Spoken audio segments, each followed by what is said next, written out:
పోతున్నది తెలంగాణ అంధకారంలున్నది, తనవంత గాయాలతో నిలవెల్ల మోసపోతూ ఉన్నది. బాపు కేసీఆర్ ఆనాటి రోజులే బాగుండెనో, మాకన్న తండ్రిలాగా పేదోళ్ళ కడుపున పెట్టుకుండో.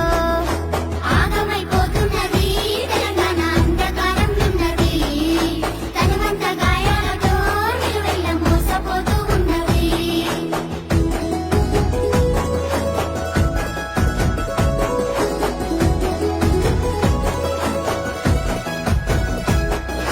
హామీల మేనిఫెస్టో రేవంతు అటికెక్కి కూసున్నదా, అన్నదాత రైతుల రుణమాఫీ అంగడి పాల